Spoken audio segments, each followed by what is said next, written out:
Kabla hujaanza kujenga, jiulize swali moja rahisi. Je, unajenga nyumba ya kuishi tu au unajenga sehemu ambayo familia yako itajivunia kwa miaka mingi? Ukweli ni kwamba ramani nzuri haipimwi kwa ukubwa wake, bali inapimwa kwa namna inavyopangwa na inavyotoa thamani yake kadri ya miaka inavyopita. Ramani tunayoiangalia leo imebuniwa kwa kuzingatia mambo hayo yote, ili kila hatua ya ujenzi iwe uwekezaji wenye faida na kila kona ya nyumba iwe na matumizi halisi. Ramani hii ina ukubwa wa takriban mita 9.95 kwa 10.61, lakini ukubwa huo sasa umetumika kwa umakini mkubwa kuhakikisha hakuna eneo lililopotea. Kila sehemu imepangwa kwa mpangilio unaorahisisha maisha ya kila siku, huku ikitoa muonekano wa kisasa unaovutia tangu unapoitazama kwa mara ya kwanza. Sasa ukitoka hapo unakutana na sitting area, sehemu ambayo iliyotengenezwa kwa ajili ya kuleta familia pamoja. Hapa ndipo mnapokea hapa ndipo mnapokaa, mnazungumza, mnawakaribisha wageni na kutengeneza kumbukumbu ambazo zitadumu kwa miaka mingi.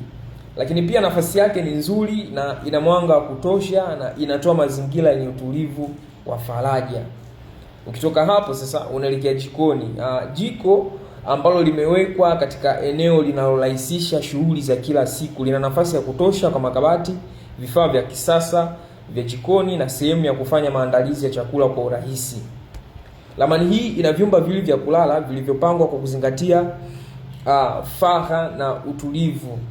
Ila master bedroom ni chumba kikubwa kinachokupa nafasi ya kupumzika kwa amani baada ya shughuli za siku nzima. Lakini sasa chumba cha pili ni bora kwa watoto, wageni au hata kikitumika kama ofisi ya nyumbani kulingana na mahitaji yako. Katika nyumba hizi sasa kuna passage inayorahisisha kila sehemu ya mpangilio mzuri. Badala ya kutembea ovyo ndani ya nyumba, njia hii inafanya kila chumba kifikie kwa urahisi, huku ikihifadhi faragha ya wakazi.